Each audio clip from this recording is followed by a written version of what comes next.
Welcome to this deep dive where we take a whole stack of sources and really pull out the interesting stuff.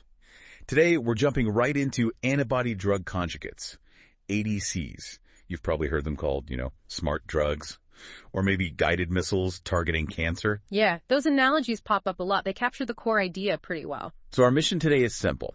Unpack the materials you've shared, figure out what these ADCs really are, how the tech works, what's new, and, crucially, what about this big challenge everyone talks about? Drug resistance. It's a great topic for this format. It really is at the cutting edge, mixing biology, chemistry.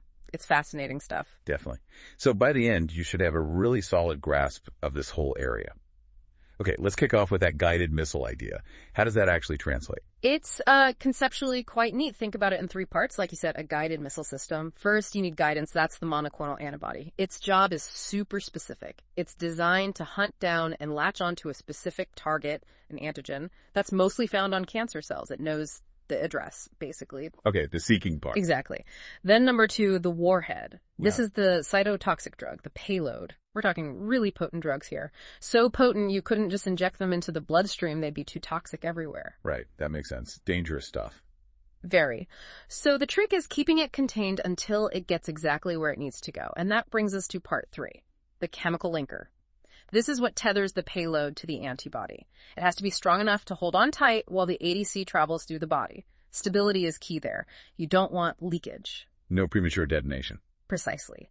But then, once the ADC gets inside the cancer cell, the linker has to be designed to break, to release the payload right inside. So antibody finds a cancer cell. The whole thing gets pulled inside. Linker snaps. Payload released. Boom. Cancer cell dead. That's the ideal sequence, yes. Targeted delivery right inside the cell, sparing healthy ones as much as possible. It sounds elegant, but I imagine the tech behind it is incredibly complex. Let's dig into those parts a bit more. The linker, for instance. Stable but breakable. That sounds tricky. Oh, it is. That balance is absolutely critical. The sources really hammer this home. It must be stable in circulation. Otherwise, like you said, toxic payload leaking out everywhere. Big problem. Yeah, defeats the purpose. But it also has to break efficiently once it's inside the tumor cell. Not too slow, not too fast. And, researchers have developed different ways to achieve this. Some linkers are cleavable. They're designed to break when they encounter specific conditions inside the tumor, like certain enzymes or a lower pH. Ah, so they react to the local environment. Exactly. Others are non-cleavable. They basically rely on the whole antibody being chewed up, degraded by the cell's machinery to release the drug. Different strategies for different situations. Right. And the tech keeps getting better, like adding PEG polyethylene glycol to the linkers. That can improve things like how soluble they are, how long they last in the body, their pharmacokinetics. Okay. And a really big advance is something called site-specific conjugation. Site-specific, meaning attaching the drug at a very specific spot. Exactly. Older methods sometimes attached payloads kind of randomly onto the antibody. You'd get a mix of molecules. Site-specific methods let you attach the payload at precise, chosen locations. And why is that better? What's the payoff? Consistency. You get a much more uniform batch of ADCs. Every molecule has the same, or very nearly the same, number of drug molecules attached. That's the drug-to-antibody ratio, the DR. Having a consistent DR is huge. Why huge? Because it makes the drug's behavior more predictable, how effective it is, potentially how safe it is. It's about moving from a bit of a chemical mix to a precisely engineered drug. Better control. Right. Precision engineering. That makes a lot of sense.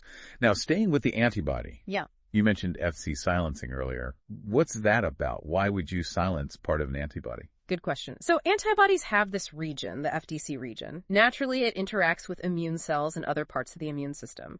Sometimes for therapeutic antibodies, that immune interaction is exactly what you want. It helps kill the target cell. But for many ADCs, the main job of the antibody is just delivery. Get the payload there.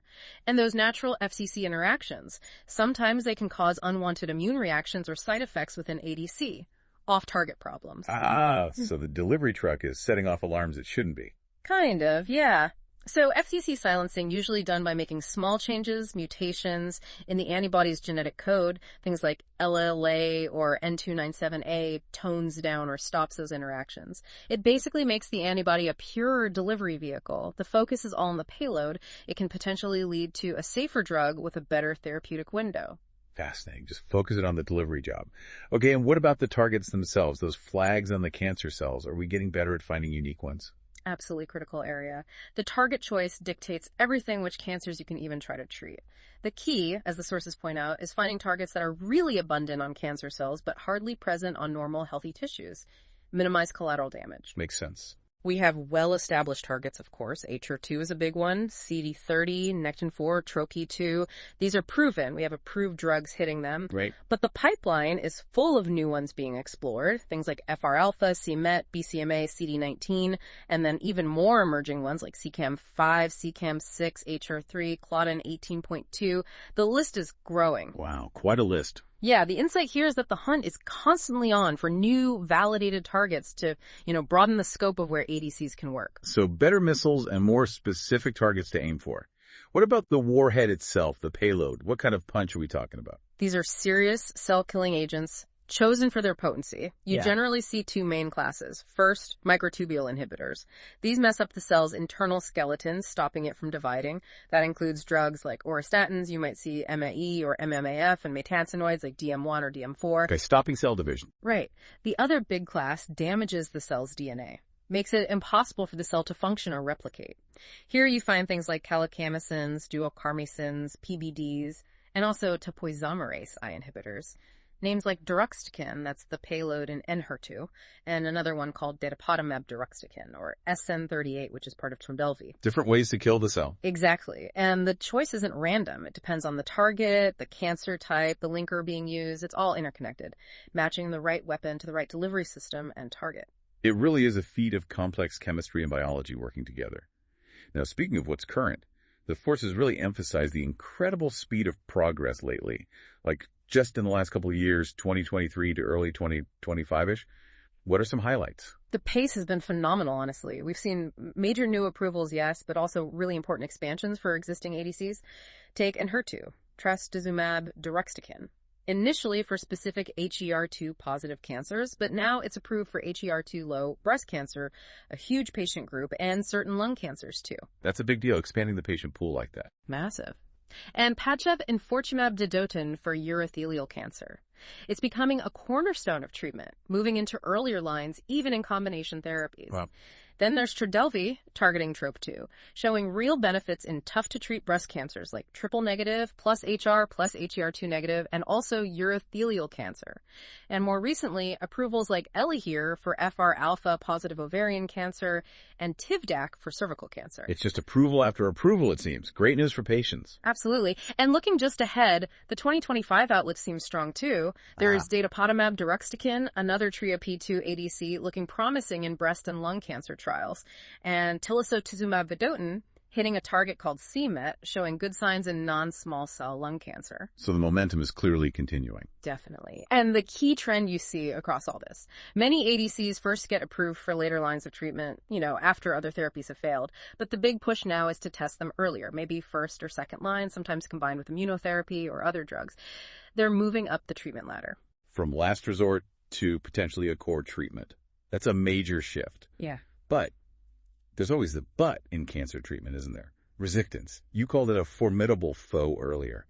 How does cancer fight back against these smart drugs? Yeah, resistance is the constant challenge. ADCs, unfortunately, aren't immune. It's a huge focus because, a patient might have a fantastic response initially, but then the cancer figures out a way around it and starts growing again. So how does it do that? What are the mechanisms? The sources list several clever tricks tumors use. Yeah. One common one is just losing the target. Losing the target. Yeah, the cancer cells reduce the amount of that specific antigen protein on their surface. Fewer targets for the antibody to lock onto. Makes it harder for the missile to find its mark. Exactly. Another way is messing with how the ADC gets into the cell or where it goes once it's inside, changing the roads, so to speak. Okay. Internal trafficking problems. Right. Or even if it gets in and releases the payload, the cell might develop pumps, efflux pumps. These things literally pump the toxic payload back out of the cell before it can do lethal damage. Wow, like bailing water out of a sinking boat. Sort of, yeah. And if the payload works by damaging DNA, the cancer cell can sometimes beef up its DNA repair kits, become super efficient at fixing the damage. Countering the attack directly. Mm-hmm. And finally, the cell might even change the payload's specific target inside the cell or find ways to work around the damage it causes. It sounds like a multi-pronged defense strategy. Yeah. So if a tumor becomes resistant to one ADC, is that it? Or could a different ADC still work? That's a critical question. And the sources really stress the need for new approaches, especially new payloads, because often the resistance is specific to how that particular payload works or how it gets delivered or pumped out. Wow. So the key insight is if a tumor learns how to pump out, say, a microtubule inhibitor payload, it might still be totally vulnerable to a different kind of payload, like a DNA-damaging agent that works differently and isn't affected by those specific pumps. So different weapons might still get through the defenses. Precisely. And that's why developing completely new types of payloads, new mechanisms of action, is so vital for patients whose cancer progresses after treatment with one ADC. It keeps the options open. It has to, and researchers are even exploring things like dual payload ADCs. Dual payload. Yeah. 2 warheads on 1 missile. Basically, yeah, attaching 2 different kinds of payloads to the same antibody. The idea is a 1-2 punch. Hit the cell with 2 different mechanisms simultaneously. Might be harder for the cell to develop resistance to both at the same time. It's more complex to engineer, but potentially very powerful. It's a strategy to overwhelm the defenses. That's clever. And just thinking about the scale, how many patients are we talking about who might face this resistance issue? It's a really significant number, and it's growing as ADCs become more common. Millions get cancer globally each year. ADCs are moving into earlier treatment lines, used more widely, especially in advanced cancers where patients have often had many prior treatments. Right. And while response rates can be good, the sources mention maybe 30% to 50% objective response in some tough settings. That still leaves a lot of patients, 50% to 70% perhaps, who either don't respond fully or will eventually develop resistance. So a large group needs those next options. A very large and growing group. As ADC use expands, the number of patients who eventually need something after their first ADC, potentially benefiting from these new payloads or strategies, is only going to increase. Finding ways to overcome resistance is absolutely crucial. It really highlights the urgency. Yeah. So looking forward then, what's the general feeling from the sources about the future trajectory for ADCs? Still optimistic? Oh, definitely optimistic. The sources paint a picture of continued refinement. Even better ADCs.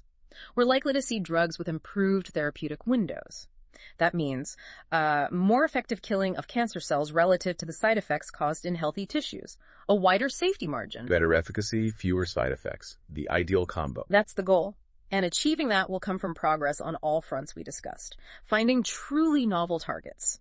Better linker designs, better conjugation tech like site-specific methods, and crucially, expanding that toolkit of innovative payloads to tackle resistance head-on. More tools in the toolbox. Exactly. Plus, we'll see more exploration of combination therapies, pairing ADCs with immunotherapy maybe, or other targeted drugs to hit the cancer from multiple angles. And interestingly, the potential outside of cancer is also being looked at autoimmune diseases, for example. It's a really vibrant field. It certainly sounds like it. This has been fantastic, really diving deep.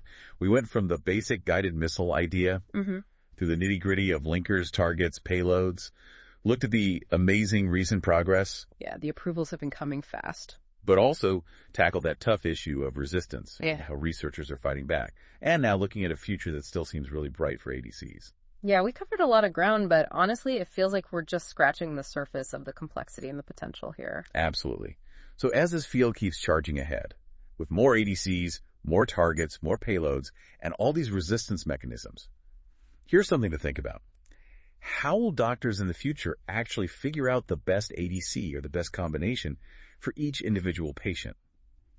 Given their specific tumor biology, its unique vulnerabilities, and maybe its specific resistance patterns, that level of personalization navigating this increasingly complex landscape, that seems like it's going to be the next major frontier.